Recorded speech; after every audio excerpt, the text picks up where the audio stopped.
You ever stop and think about how that exact shirt you wanted just appeared on the rack? Or how the grocery store always seems to have fresh milk? Well, it all boils down to one of the most crucial yet kind of invisible parts of any business: inventory. So let's pull back the curtain on this world of boxes, balance sheets, and some really big decisions. And this quote right here, this really hits the nail on the head. See, every business needs stuff to sell, right? But that very same stuff can turn into a massive weight, a huge liability. And that's the central challenge, the paradox that pretty much every retailer has to figure out. So what are we actually talking about when we say inventory? Well, simply put, it's the lifeblood of a retail business. It's everything they have on hand, just waiting for a customer. That milk in the cooler, the laptop on the shelf, yep, that's all inventory. And this is where things get tricky. It's a constant, delicate balancing act. On one hand, if you have too little stock, you're looking at lost sales and, honestly, some pretty unhappy customers who can't find what they came for. But, on the other hand, if you have too much stock, now your cash is just sitting there tied up in boxes, you're paying for storage, and you're running the risk that it could all expire or just go out of style. Either way you slice it, it's not good for business. Okay, so how do businesses even begin to tame this beast? Well, the whole journey kicks off the second that delivery truck pulls up. This is square one, getting that product from the loading dock and into the database. You got to think of this part like a well-oiled machine, and it's got 4 key steps.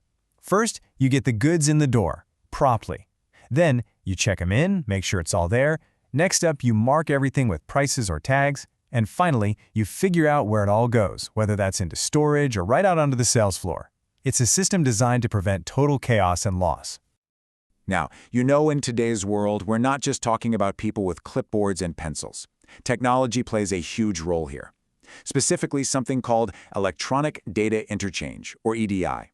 The best way to think about it is like a direct, digital hotline between a retailer and its suppliers for all that important paperwork.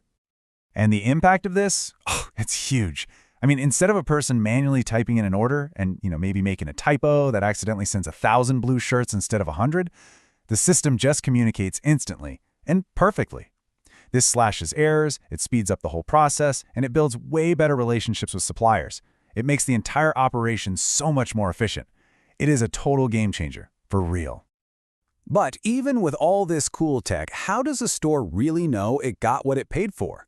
Well, that's where the good old paper trail comes in. We're talking about 3 key documents that have to match up perfectly. So this whole verification process, it really leans on 3 essential forms. And together, they tell the complete story of the transaction. Let's break down what each one does. First up, you've got the purchase order. This one comes from the buyer. It's the official, hey, we want to order this stuff document. It's the starting gun. Then you open up the box, and inside you find the packing slip. This one's from the seller, and it's basically their, here's what we actually put in the box for you list. And finally, the invoice shows up. This is the seller's bill. It's the, and now here's what you owe us for it document. The final piece of the puzzle. So, the whole point of having these 3 documents is that they let you perform 2 absolutely critical checks. The first is a quantity check. Do the numbers on the purchase order, the packing slip, and the physical items actually match up? And second, a quality check. Is everything in good shape? Is it free from any damage that might have happened in transit? All right, so the products are in, the paperwork all checks out. Now we get to the most important part, strategy. This is where a business really starts to turn all those boxes from a costly liability into a seriously powerful asset. And you got to understand, the stakes here are incredibly high. For a lot of retailers, inventory isn't just some line item on a spreadsheet. We're talking about something that can represent nearly 1/3 of their total assets. Think about that. That is a massive amount of cash just sitting there in boxes, which makes managing it smartly, well, it's absolutely critical. So one of the oldest strategies in the book is FIFO, which stands for first in, first out. It's super simple. You sell the oldest stuff first.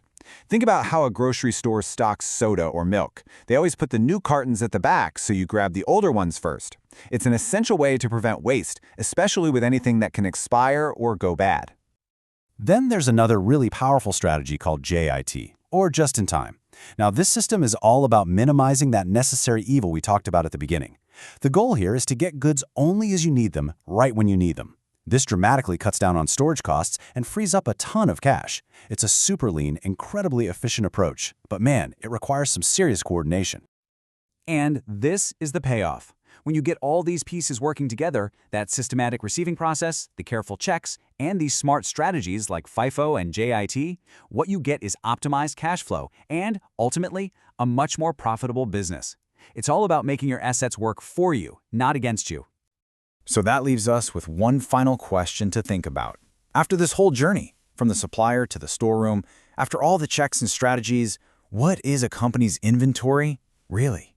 Is it a powerful asset driving sales and growth, or is it a costly liability, just draining resources? The answer, as we've seen, lies entirely in how well it's managed.